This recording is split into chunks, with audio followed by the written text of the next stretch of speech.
Feliz sábado a todos os irmãos.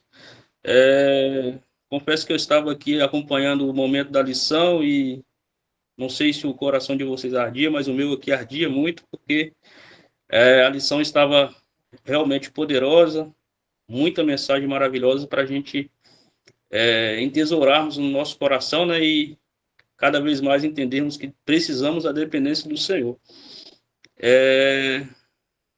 Eu vou, nesse momento, estar convidando os irmãos para abrir as suas Bíblias lá em Daniel, capítulo 5, e a gente vamos estar, aqueles que puderem, de joelhos nesse momento, para a gente novamente fazermos uma outra oração, porque quanto mais oração, mais poder, né?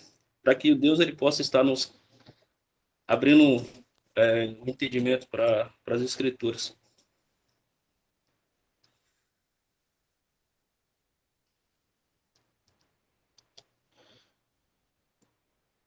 Pai querido, que habita nas alturas dos céus, Senhor, estamos gratos em poder estarmos aqui nesse sábado para louvar e agradecer o teu santo nome. Em Isaías capítulo 55, existe uma exortação tua como promessa. Buscai ao Senhor enquanto se pode achar, e invocai-o enquanto está perto. E aqui está, Senhor, um pouco dos seus filhos que se encontram nesse momento com esse intuito no coração, de buscar a Ti verdadeiramente, enquanto a gente podemos achar, enquanto temos tempo para isso, e invocar o Seu nome enquanto o Senhor está perto de nós. E queremos, Senhor, sentir a Tua presença todos os dias, em todos os momentos, perto de nós, e tão perto que esteja em nós, verdadeiramente, para que a gente possamos viver uma vida de justiça. Perdoe, Senhor, cada pensamento que possamos ter ou tivemos nesse sábado que não foi de seu agrado, que o Senhor possa estar purificando os nossos corações para que a gente possamos oferecer a Ti, Senhor, um coração aberto para que possamos estar aptos a compreender a tua palavra. Aqui nesse momento, a gente temos pessoas de diversificados corações, pessoas que têm talvez uma facilidade maior de entender, talvez pessoas que ainda estão em um processo de aprendizagem, mas o Senhor sabe trabalhar perfeitamente com cada pessoa. Portanto, que não eu fale aqui nesse momento, Senhor, mas que a sua palavra possa penetrar no coração de cada um. Obrigado por tudo, é o que eu te peço, em nome do teu Filho amado Jesus Cristo. Amém.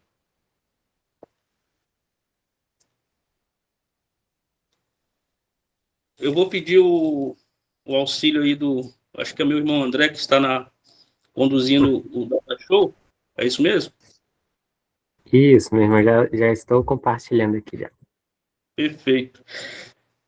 A gente vamos estar estudando Daniel capítulo 5. A mensagem de Daniel capítulo 5, ela é uma mensagem que traz à nossa mente juízo. Registra ali o fim do império da Babilônia, que o Senhor já tinha avisado por meio do profeta Jeremias, Isaías, e também revelado ao sonho para Nabucodonosor, que esse império teria um fim. O contexto histórico da nossa mensagem ela é essencial para que a gente possamos compreender e talvez trazer algumas lições que nos servem, porque a mensagem do juízo ela é algo que também nos interessa. E o objetivo da mensagem é que a gente possamos perceber que os mesmos contrastes que levou Belsazar ao juízo, também a mensagem ela permeia por nossa vida, por mais que a gente possamos ter uma posição diferente de Belsazar, vivemos em um contexto histórico diferente, em uma sociedade diferente, porém, o contexto da mensagem, ela também cobra de nós as mesmas coisas que cobrou de Belsazar e que levou Belsazar a aquela sentença final. E o título da nossa mensagem é justamente uma interpretação que Daniel deu para Belsazar, que fez Belsazar compreender que ele, de fato, tinha se rebelado contra Deus e tinha acabado a oportunidade dele. Belsazar foi pesado na balança e achado em falta. E a nossa pergunta nesse final da mensagem será: também estamos sendo pesados na balança, mas qual será a resposta para nossas vidas? Espero que não seja achado em falta, e é isso que a gente estamos aqui, né, procurando cada vez mais entregar nosso coração a Deus, para que Deus ele possa estar nos conduzindo verdadeiramente no caminho de justiça, e para que a gente não possamos deixar que o inimigo, ele, como vocês bem trabalharam na lição, coloque os entulhos no nosso coração, para que a gente possamos estar vivendo talvez uma religião que não tenha a presença de Deus. O irmão André pode colocar para mim, por favor, os slides aí, ou deu algum probleminha? Meu irmão, já estou compartilhando. É que eu não estou vendo aqui, irmão. Ah, Ah, agora sim, perfeito. Eu acho que era eu que estava fora aqui da tela principal. Bom, em Daniel capítulo 5, a gente temos aqui a queda de Belsazar, né? Mas é importante a gente trabalharmos um pouco para a gente entendermos o contexto histórico. Vou pegar ali desde Nabucodonosor, essas informações eu tirei aqui do livro de Daniel e Apocalipse. Tem muitas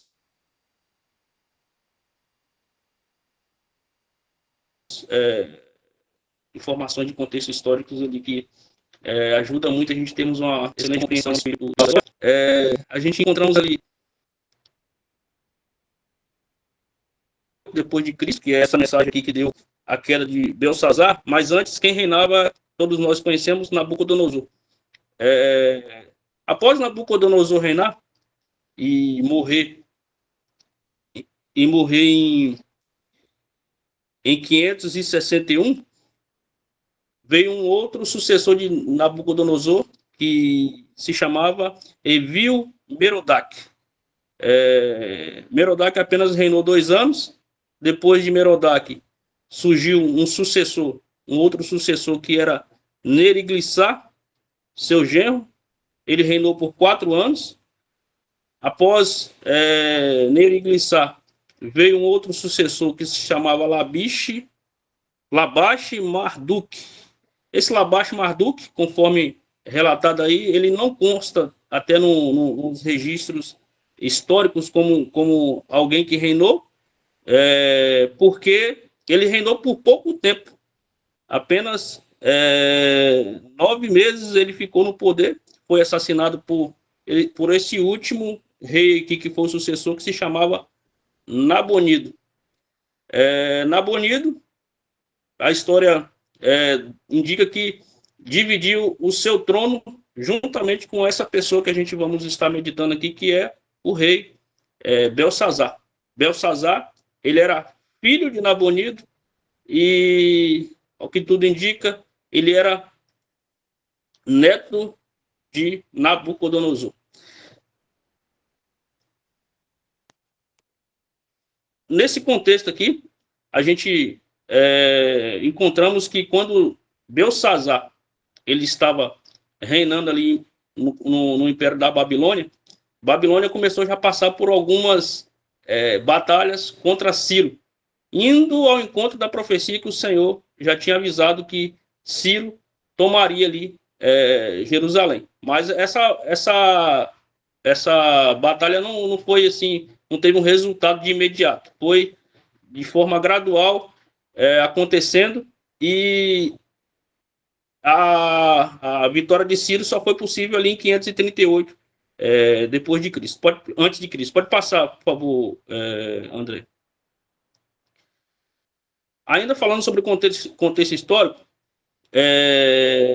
está escrito que no primeiro ano de Neriglissar, somente 2 anos após a morte de Nabucodonosor, teve início uma guerra fatal entre os babilônios e os medos. Seachares, rei dos medos, chamado de Dário, em Daniel 5:32, convocou para auxiliar seu sobrinho Ciro na linhagem persa no conflito com os babilônios. A guerra prosseguiu com sucesso ininterrupto da parte dos medos persas, até que no 14º ano de Nabonido, o terceiro de seu filho Belsazar, Ciro sitiou a Babilônia, a única cidade do Oriente que ainda resistia ao seu poder. É o que eu estava dizendo, a batalha ela teve um início e teve que se desenrolar com a sequência dos anos, porque não foi de imediato que Ciro obteve sucesso já para tomar a Babilônia. Pode passar, irmão André. Aqui a gente vamos encontrar, creio que é importante ressaltar, um pouco da estrutura que era essa cidade da Babilônia. A Babilônia, ela estava situada no Jardim do Oriente. Eu não trouxe todas as informações, porque é muita coisa para a gente ver como que esse Império da Babilônia ele era realmente algo assim, aos olhos humanos, algo indestrutível e fabuloso. Registra-se que a Babilônia ela tinha 46 quilômetros, que formavam um quadrado perfeito, cada lado com 24 quilômetros, cercado por muros de mais de 100 metros de altura e 26 de largura. A gente podemos imaginar, enquanto eu montava essa mensagem, eu imaginava o exército de Ciro querendo tomar a Babilônia, mas a Babilônia ela tinha uma segurança gigante. Só para a gente pensar nos muros da Babilônia, imagine aí um muro com mais de 100 metros de altura e 26 metros de largura. É um muro que a gente podemos considerar um muro indestrutível, considerando a época que essa guerra ela estava estabelecida ali, né? Os armamentos que os exércitos de Ciro possuíam não era exatamente igual o que vemos hoje, porque seria até mais fácil se tivesse ali um míssil, tivesse ali tanque de guerra, tivesse ali bombas com avião para ficar passando e lançando ali, seria fácil entrar na Babilônia. Seria bem mais fácil. Porém, naquela época, os exércitos inimigos não tinham esses instrumentos a seu dispor. E isso fazia com que Babilônia fosse indestrutível. Sua disposição perfeita para conveniência, ornamento e defesa, bem como os recursos ilimitados, essa cidade continua essa cidade continha em si tantas coisas que eram por si mesmo maravilhas do mundo.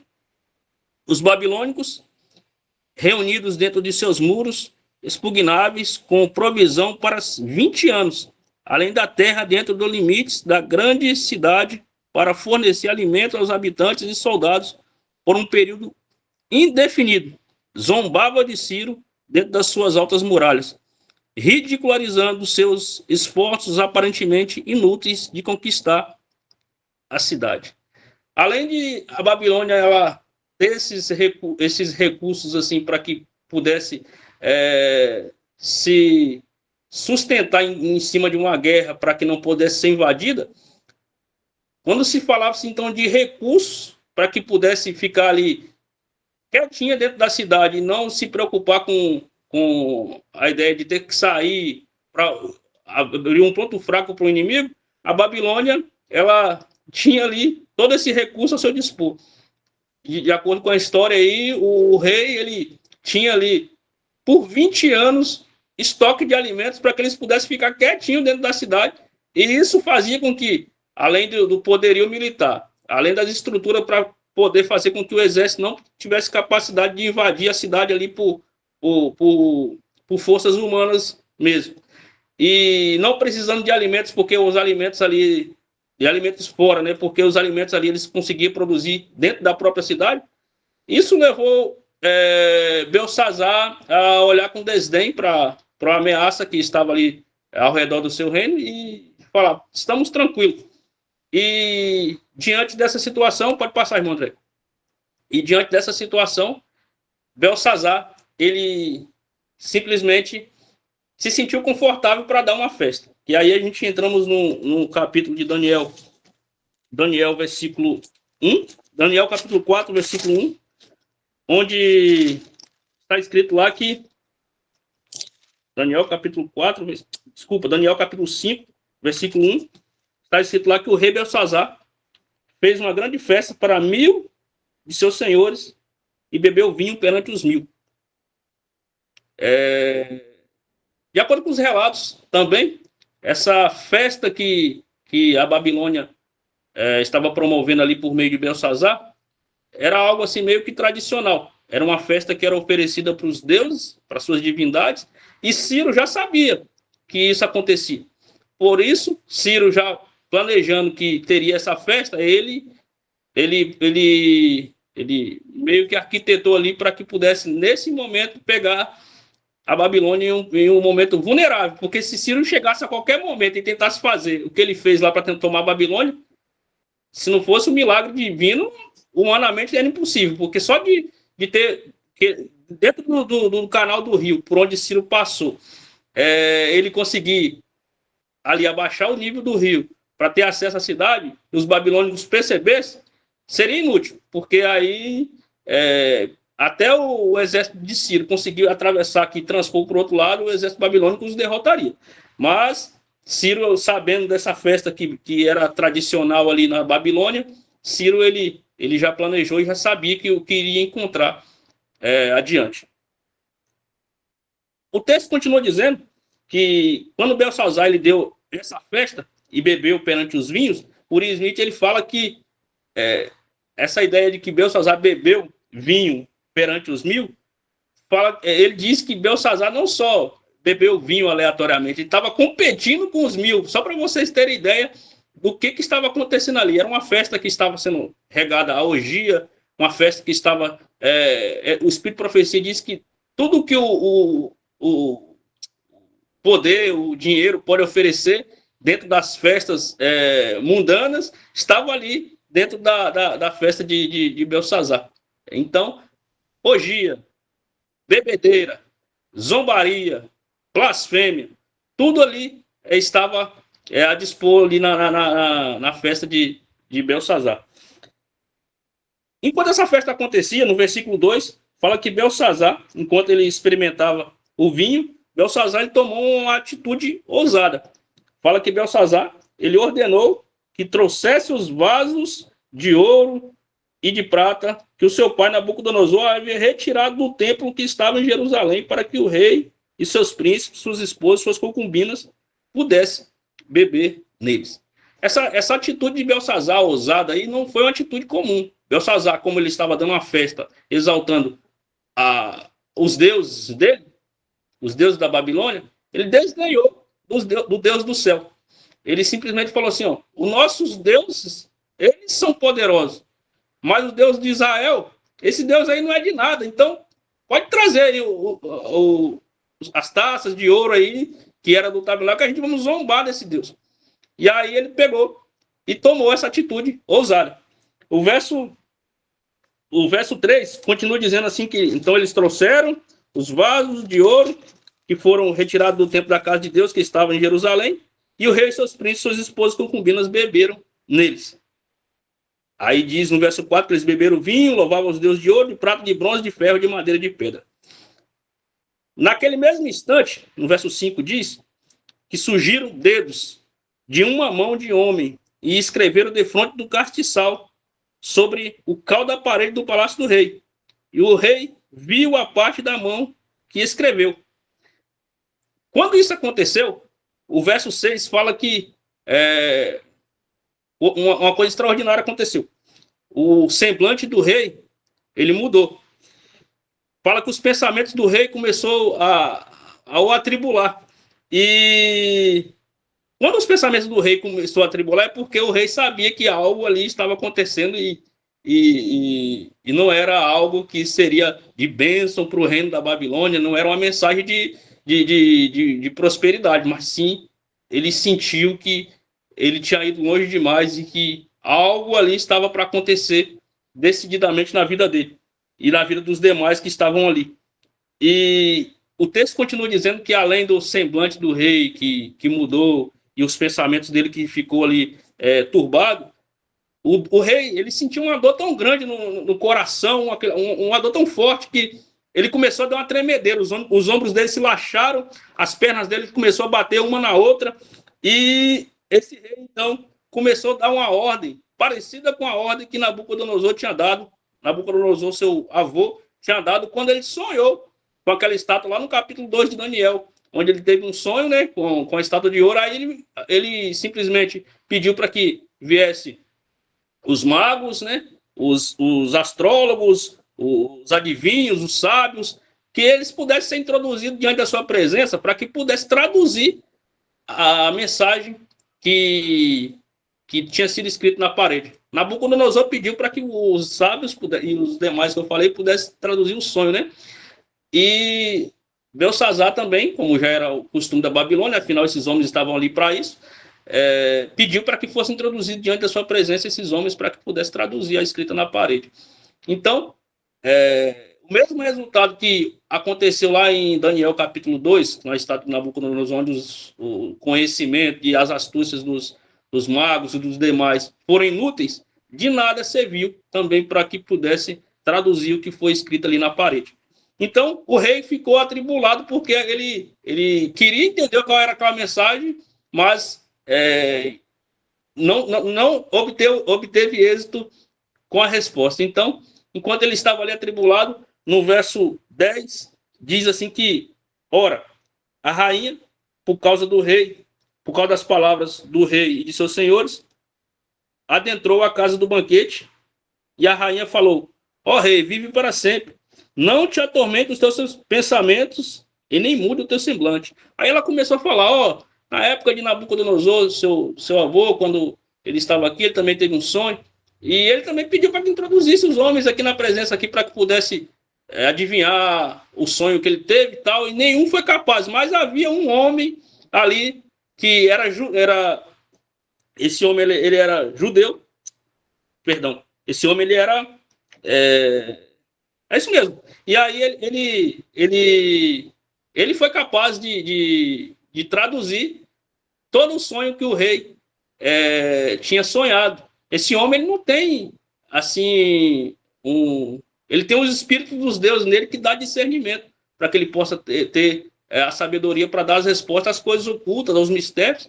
Então, Belsazar, por ironia do destino, que estava zombando do Deus de Israel, quis Deus que Daniel, que era alguém do povo na qual ele estava zombando, e servia ao Deus que ele estava zombando, fosse introduzido diante da sua presença.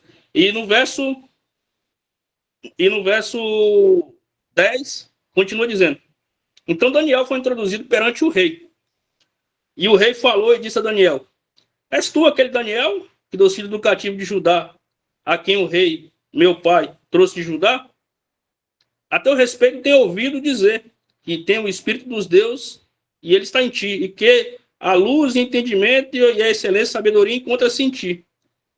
E agora os homens sábios, os astrólogos foram trazidos diante de mim para lerem os escritos e me fizerem conhecer a interpretação, porém eles não puderam mostrar a minha interpretação do assunto.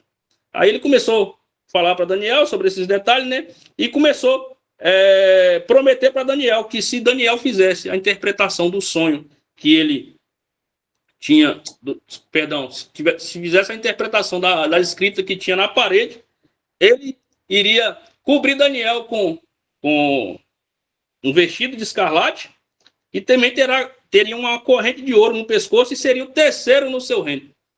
Aí o interessante da trama é que Daniel, ao contrário dos magos que também Belsazar tinha oferecido todos esses presentes, os magos eles simplesmente faziam isso interessado em retornos e glórias mundanas. Mas Daniel já chega com uma postura totalmente diferente. Daniel ele simplesmente chega e fala para o rei: ó rei, os teus presentes fique para ti ou pode dar para outro, eu não quero. Mas eu vim aqui porque eu quero te fazer conhecer a mensagem, que é uma mensagem que o Senhor quer que se torne conhecido para ti. Aí ele começa a falar para o rei algumas coisas que a gente vamos considerar na nossa mensagem daqui para frente. Ele, lá no verso 19, ele começa a explicar para o rei por que estava acontecendo aquilo e o que seria aquilo que estava escrito. Ele fala, no verso 18: ó rei, o Altíssimo Deus deu ao teu pai, Nabucodonosor, um reino e majestade e glória e honra. E por causa da majestade que lhe fora dado, todos os povos, nações e línguas tremiam e temiam diante dele. A quem queria, matava, a quem queria mantinha vivo, e quem queria, erguia, e a quem queria, derrubava. Porém, quando levou seu coração, endureceu sua mente e seu orgulho, ele foi disposto do majestoso trono e tirar-lhes a sua glória. E ele foi retirado dentre os filhos dos homens, e seu coração tornou como um dos animais. E a sua habitação foi com os jumentos selvagens. Alimentaram-no com grama com os bois, e o seu corpo foi molhado com o orvalho do céu, até que ele soube que o Altíssimo Deus governa no reino dos homens, e estabelece a quem ele quer. E tu, seu filho, ó Belsazar, não tens humilhado o teu coração, embora soubesse tudo isso. Porém te levantaste contra o Senhor do céu, e trouxeram-te os vasos da sua casa diante de ti, e neles beberam vinho, tu e teus senhores, tua esposa e tuas concubinas, e tu tens louvado os deuses de prata, de ouro, de bronze, de ferro, madeira e pedra, as quais não veem, nem escuta, nem sabe. E o Deus em cuja mão está o fôlego, e de quem são todos os seus caminhos, tu não tens glorificado. Então, dele foi enviado a parte da mão o escrito que está escrita. E esse escrito foi que se escreveu: Mene, Mene, Tekel, Parsim. E essa interpretação do escrito: Mene, Deus contou o teu reino. Tekel, tu foste pesado na balança e encontrado em falta. Pérez, teu reino foi dividido e dado aos meros pés. Aí o texto continua dizendo que o rei ordenou que colocasse lá o que ele prometeu para Daniel, mesmo Daniel não quis, e naquela mesma noite ocorreu ali o fim do império da Babilônia.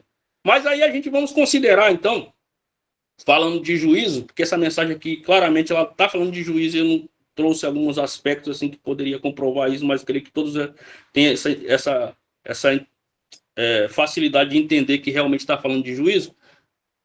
4 fatores que contribuíram para que esse momento de juízo chegasse para Belsazar. Lá nas passagens que eu li em Daniel, no capítulo 5, do 18 ao 21, vai dar uma descrição ali muito clara, quando diz que o Rei Altíssimo, ó Rei, o Altíssimo te deu, o Altíssimo Deus deu ao teu pai Nabucodonosor um reino, majestade, glória e honra.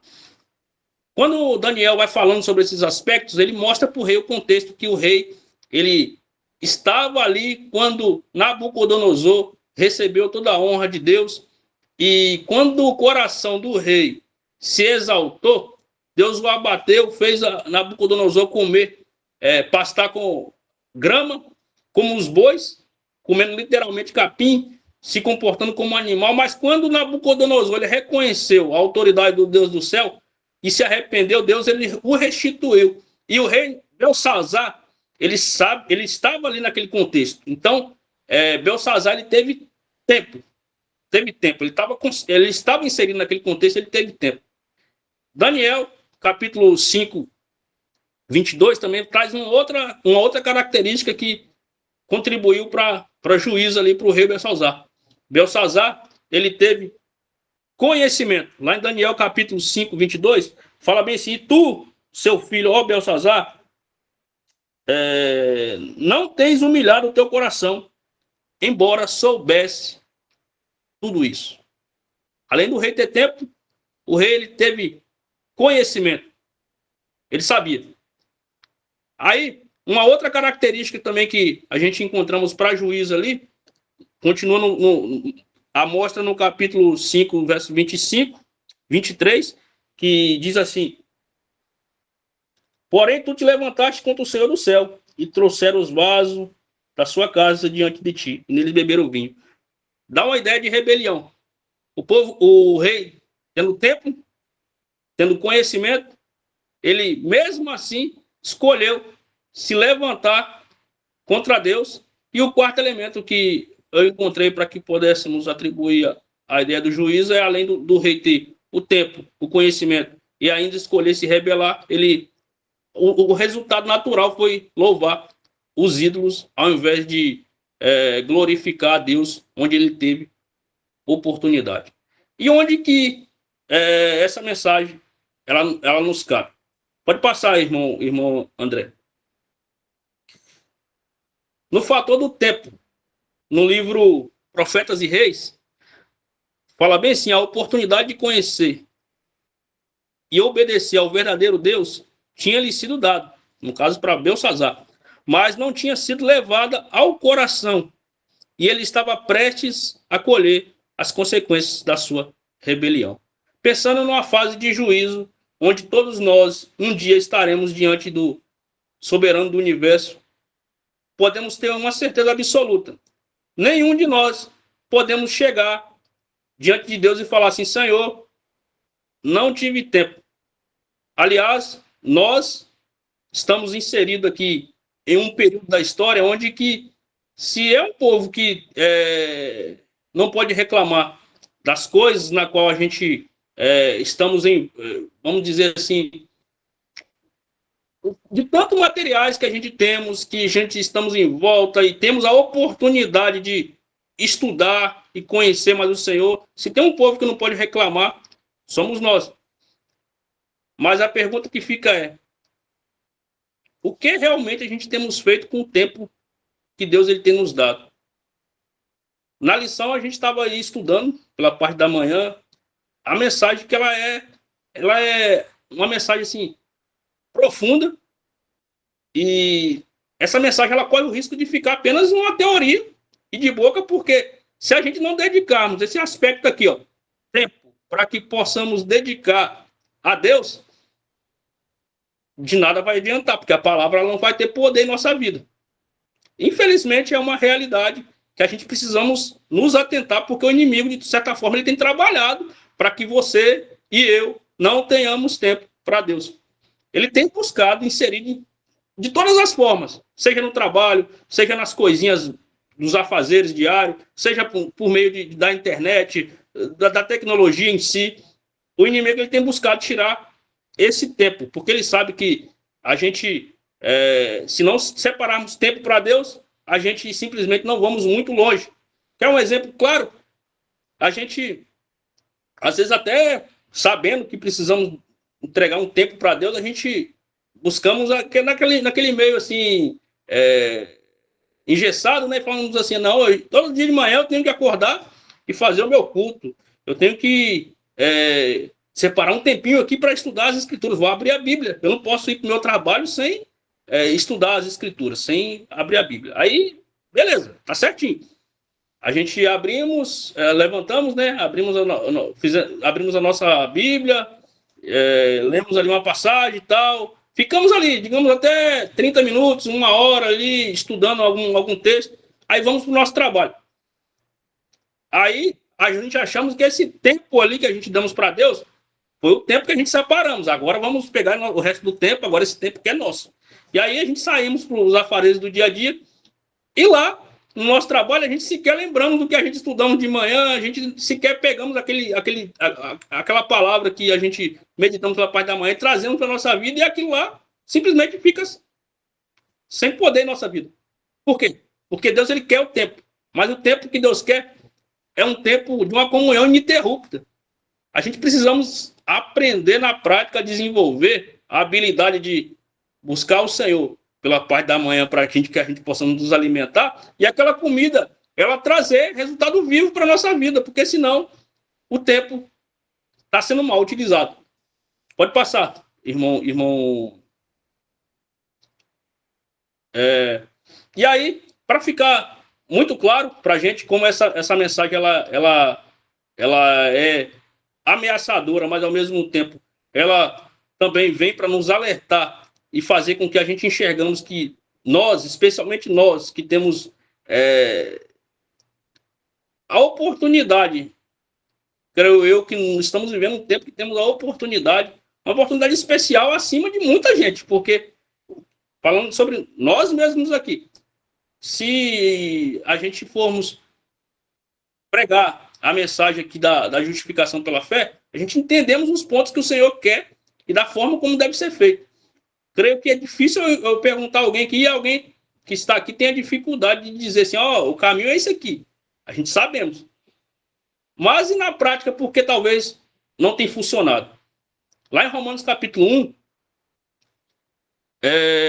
a Lívia também vai falar sobre a culpa da humanidade, onde vai ficar produzindo injustiça, onde é o resultado de alguém que está seguindo o mesmo caminho que seguiu Belsazar. Talvez em um contexto diferente, uma realidade diferente, mas o resultado vai ser sempre o mesmo e a manifestação da vida na qual a gente estamos, talvez, não dedicando o tempo para Deus da forma como deve ser dedicado, resulta nesse tipo de coisa. Lá em Romanos capítulo 1, você pode abrir a sua Bíblia também e comparar, fala bem assim, porque a ira de Deus, Romanos capítulo 1, 18, fala assim, porque a ira de Deus é revelada do céu contra todas as impiedades e injustiça dos homens que detêm a verdade em injustiça. Porque aquilo que de Deus se pode conhecer é manifesto neles, pois Deus o manifestou a eles. Porque as coisas invisíveis, desde a criação do mundo, são claramente vistas, sendo entendidas por meio das coisas que são feitas. O seu eterno poder e divindade para aqueles que eles fiquem inexcusáveis. Ou seja, a gente conseguimos ter uma clara concepção que, através da palavra de Deus, a gente recebemos o poder do alto para que possamos ter uma vida transformada. E muito mais, a gente conseguimos hoje ver que, através do evangelho, da própria criação, como Deus criou o mundo, como ele sustenta, como ele mantém, como diz lá em Hebreus capítulo 1, verso 3, fala que o Senhor ele sustenta todas as coisas pela palavra do seu poder, e a gente entendemos isso. Só que na prática, será que o tempo que a gente temos dado para Deus, ele tem refletido de maneira diferente das injustiças que se manifestaria nos filhos da perdição por os últimos dias? Aí a gente vamos avançar e vermos que injustiças são essas. Pode passar o irmão André. Aí vem a parte do conhecimento. Que Belsazar ele teve conhecimento. Como eu estava dizendo, nós também, se for analisarmos aqui, a gente sabemos. A gente sabemos e temos que ver por que não está acontecendo que a justiça de Deus não está sendo manifestada em nossa vida. Em Romanos, continuando Romanos 1, no verso 21, diz, porquanto, tendo conhecido a Deus, não o glorificaram como Deus, nem foram agradecidos, mas se tornaram vãos em suas imaginações, e seu coração insensato se obscureceu. Uma característica bem parecida com a de Belsazar. Belsazar ele teve o tempo, né? Teve o conhecimento de Deus, porque ele estava ali presenciando o que foi acontecendo na vida do seu pai, seu avô Nabucodonosor, e nós também, no contexto que estamos vivendo, a gente de conhecimento não podemos reclamar.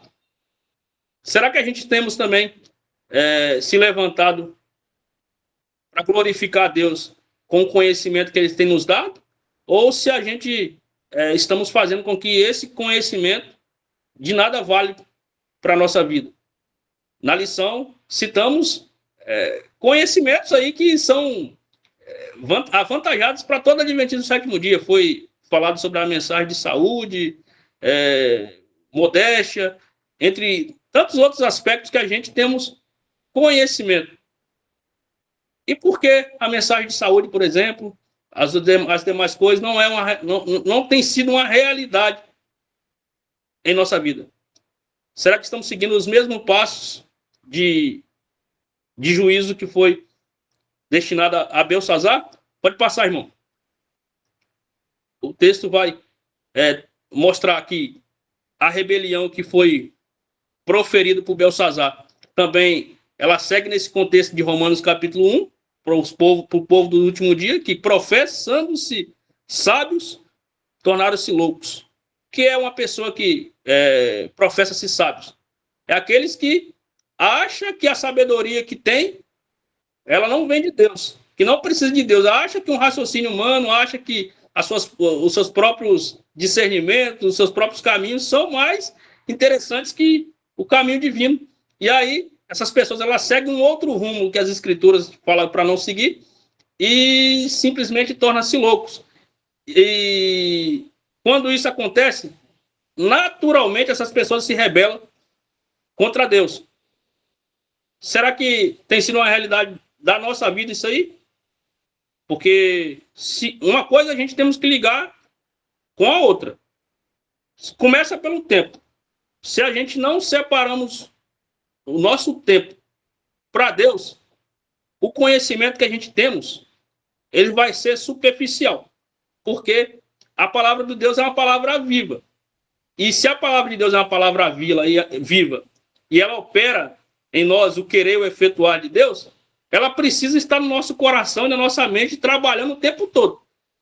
E aí, se a gente não separamos o tempo para Deus, ou seja, o tempo que eu estou dizendo aqui não é apenas abrir um texto nas escrituras aqui, ler, achou que fez a comunhão com Deus ali de manhã e pronto.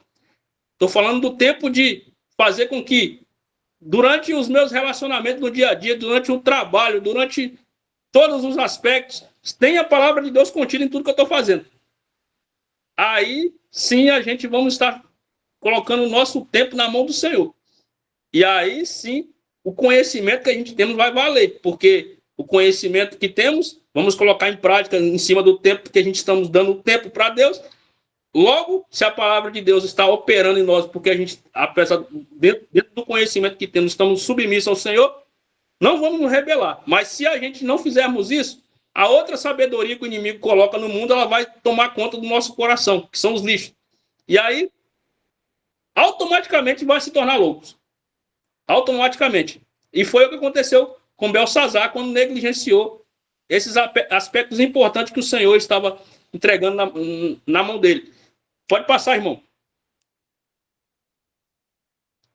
E aí vem o resultado da idolatria, como segue em Romanos capítulo 1, eu peguei algumas passagens aqui que fala assim, portanto, no verso 24, fala assim, portanto, Deus também os entregou às imundícies por meio da luxúria de seu próprio coração, para desonrarem seus próprios corpos entre si. E como eles não se importaram em reter Deus em seu conhecimento, Deus os entregou a uma mente reprovada para fazer essas coisas que não convém, estando cheios de toda injustiça, fornicação, maldade, cobiça, malícia, cheio de invejas, assassinatos, contendas, engano, malignidade, murmuradores, caluniadores, aborrecedores de Deus, perversos, orgulhosos, fanfarrões, inventores de coisas más, desobedientes aos pais. Se essas coisas têm manifestado em nossa vida, a mensagem está nos alertando que a gente temos que voltar para o tempo. Olhar para o tempo, o que a gente estamos fazendo com o nosso tempo? O que a gente estamos fazendo com o conhecimento que temos? Porque se a gente não estivermos nos entregando completamente ao Senhor, o resultado vai ser rebelião, e a rebelião vai trazer esses resultados claros aqui, que é a idolatria. Se a gente encontramos características como essa, que eu não quis nem pegar para trazer a descrição de cada uma mais aprofundada, porque não ia dar tempo.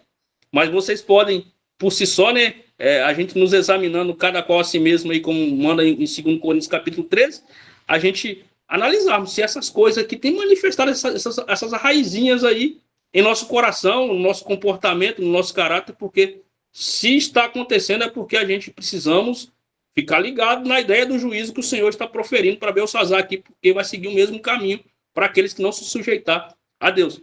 Pode passar, irmão. Aí, o texto continua dizendo que esses homens continuariam sem entendimento, infiéis nos pactos, sem afeição natural, implacáveis, sem piedade, os quais, conhecendo o julgamento de Deus, que os que cometem tais coisas são dignos de morte, não somente as fazem, mas têm prazer naqueles que as fazem. Percebe que essa ideia aqui, talvez a gente pensando, pegando uma mensagem e colocando, isso aqui é para os filhos lá do mundo. Mas esse povo aqui, ele tem, o próprio texto está dizendo, os quais, conhecendo o julgamento de Deus, que os que cometem tais coisas são dignos de morte, ou seja, o conhecimento teórico vai estar. A gente vamos saber que estamos fazendo é algo assim que não agrada a Deus. Mas mesmo assim, Fazemos. Essa mensagem ela é terrível e a gente precisamos repensar na nossa forma de como a gente estamos encarando a verdade que estamos recebendo, porque a gente estamos tendo uma oportunidade maravilhosa do Senhor de poder virar o jogo. Pode passar, irmão. Aí, para a gente ir para o final da mensagem, as questões aqui que a gente precisamos considerar essas coisas que está sendo citado, ela está fazendo parte do seu presente ou do seu passado? É do meu presente ou no meu passado que essas coisas têm se manifestado? Porque lá em Efésios capítulo 2, a Bíblia ela vem falando sobre a nova vida, né, do cristão, como que se exemplifica a vida do cristão, e lá diz assim, em Efésios capítulo 2, 1, fala bem assim, e vos vivificou, no caso do Cristo, né, estando mortos nas transgressões e pecados, nos quais, aí vai jogar sempre no passado, caminhaste conforme o curso desse mundo, conforme os príncipes das potestades do ar, do espírito que agora opera nos filhos da desobediência. O texto ainda coloca, ó, no passado, cometíamos isso no passado, entre os quais também todos nós vivíamos em tempos passados, nos desejos da nossa carne, fazendo a vontade da carne e da mente, e éramos, por natureza, filhos da ira, como os outros também, como os mundanos. Em outro tempo a gente éramos, né? O texto está colocando no passado. Aí eu pergunto, é seu presente ou seu passado? Pode passar, irmão. Tito capítulo 3, também colocando no passado, ele dava outras descrições também. Por quê? Tito capítulo 3, verso 3, fala assim, porque também nós éramos, no outro tempo, tolos, desobedientes, enganadores, servindo a várias concupiscências e prazeres, vivendo em malícia e inveja, odiosos e odiando uns aos outros. Foi interessante quando eu vi até o testemunho da irmã Ruby ali falando sobre coração, quando a irmã falou alguma coisa que não era verdade dela e subiu ali uma raiva, que a gente sabemos que a gente gostamos, nossa natureza natural, ela já leva para esse caminho, né? E a gente acabamos que nos ofendendo muito fácil com alguém que fala mal de nós, alguém que simplesmente está tirando vantagem sobre nós e a gente nos sentimos prejudicados, mas a gente sabemos que, pelo meio da palavra de Deus, que existe poder para que Deus ele possa fazer com que a gente possamos ser transformados e nosso coração não seguir um caminho de rebelião contra Deus, e a gente precisamos voltar para a palavra. Mas aí diz assim, ó, em outro tempo que a gente éramos assim. Aí a pergunta a gente temos permitido que isso aí seja realmente em outro tempo, nosso passado ou nosso presente? Se faz parte do nosso presente, pode passar, irmão André. Apesar das escrituras estar dizendo que é nosso passado e a gente estarmos vendo essas coisas no nosso presente, a mensagem confortante vai ser sempre a provisão divina. Essa é a mensagem mais bela que Cristo ele se apresenta para nós como uma solução dos nossos problemas.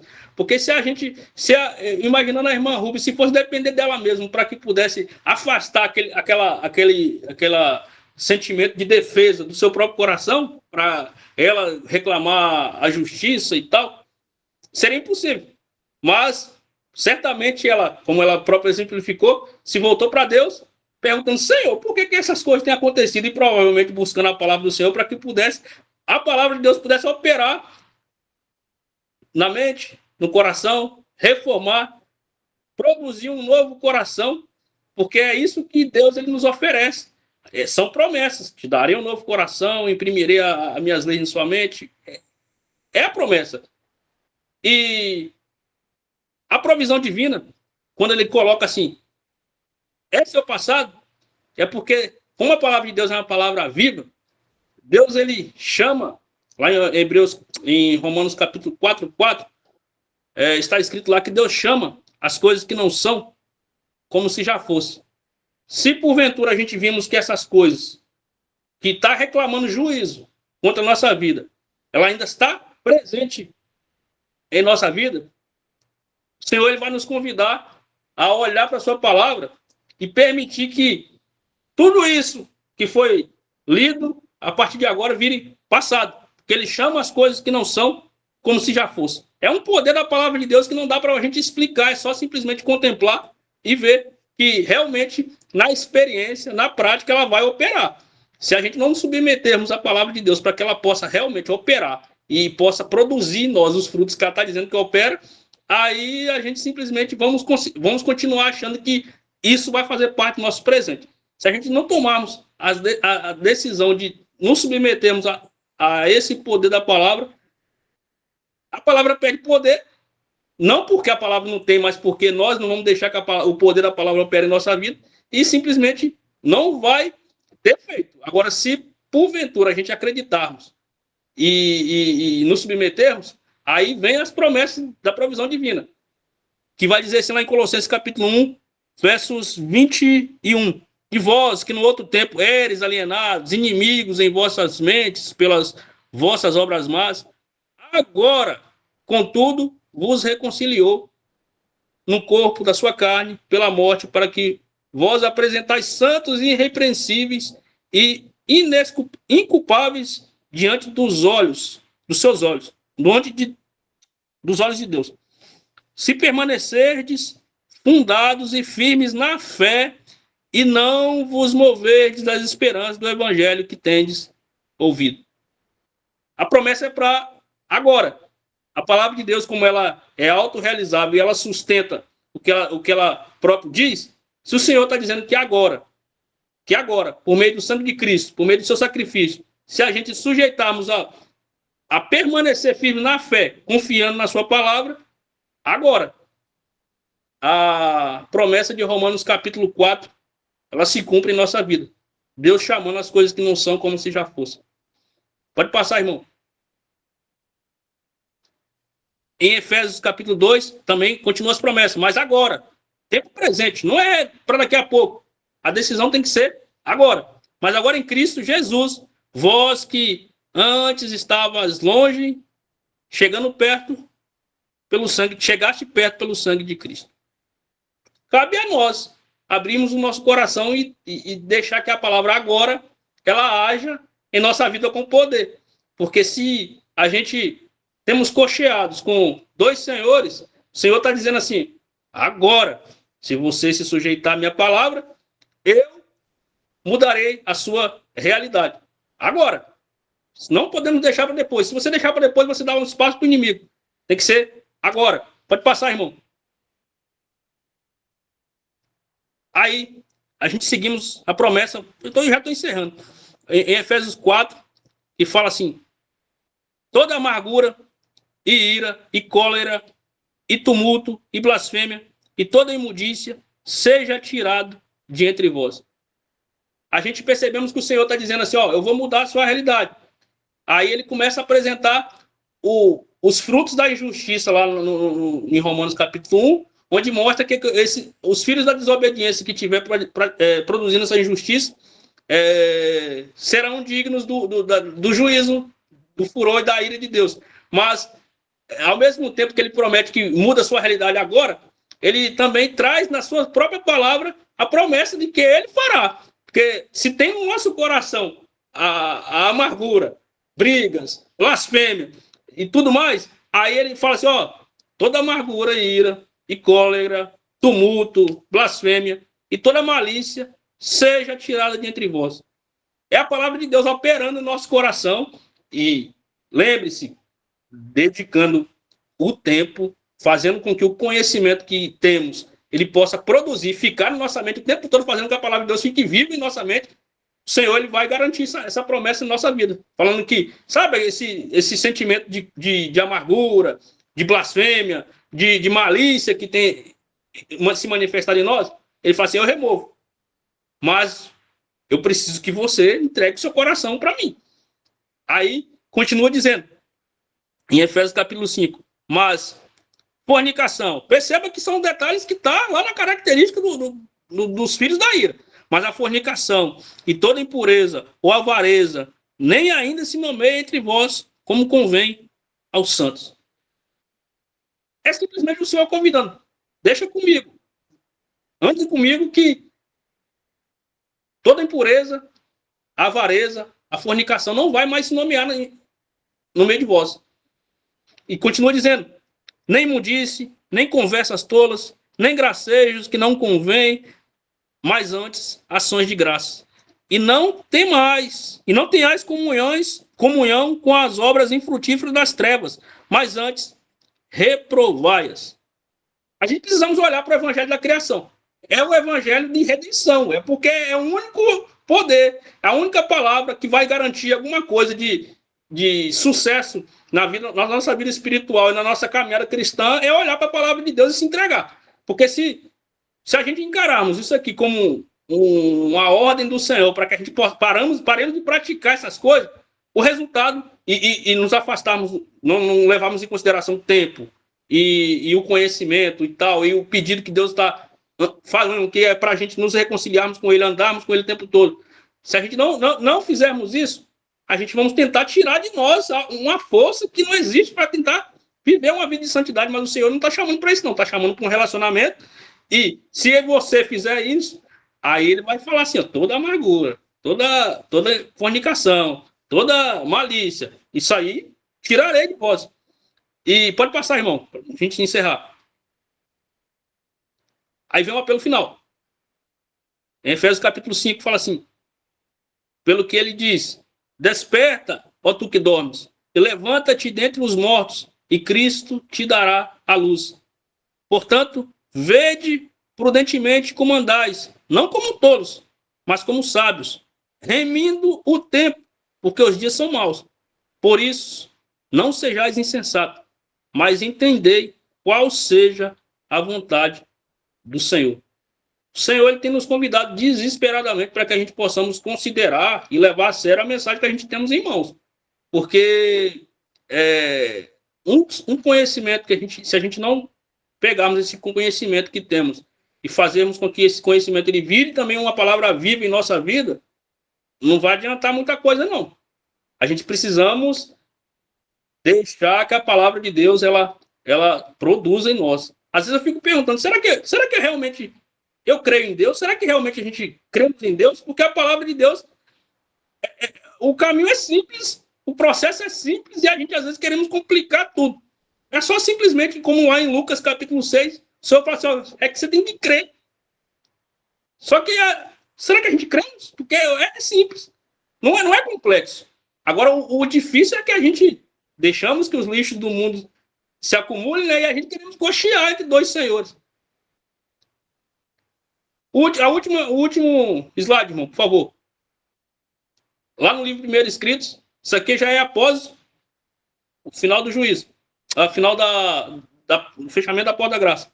Fala que as pragas estavam caindo sobre os habitantes da terra. Alguns estavam acusando Deus e amaldiçoando os outros. Alguns estavam acusando a Deus e amaldiçoando.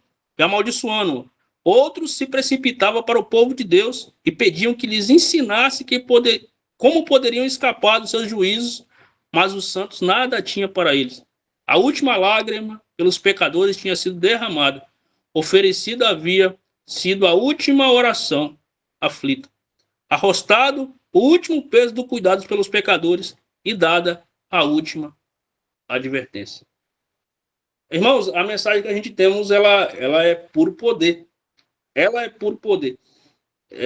Se o poder de Deus não tem sido manifestado em nossa vida, não é porque está faltando poder na palavra. Está faltando decisão em nossa vida para que a gente possamos nos sujeitar verdadeiramente, nos entregarmos completamente ao poder dessa palavra. Porque chegará um momento em que, quando não mais tivermos aqui um culto como esse, onde os irmãos orem um pelos outros, né? Às vezes choram em oração por cada um de nós aqui. Vai chegar um momento que essa última lágrima ela vai ser derramada. Vai chegar um momento que será feita a última oração. Chegará um momento que a Bíblia vai ser aberta pela última vez para ter poder para transformar a nossa vida. E a pergunta é, até quando a gente vamos ficar divididos e ficar balançados entre as obras infrutíferas do mundo ou nos submetermos a verdadeiramente a palavra de Deus, deixando que ela opere em nossa vida. O juízo que foi para Belsazar, ele está presente também e aberto para todos nós. Foi uma escolha dele, mas a nossa escolha ela pode ser diferente. A gente só precisamos escolher qual Senhor a gente queremos servir. E que a nossa resposta seja como Josué. Eu e minha casa serviremos ao Senhor. Amém?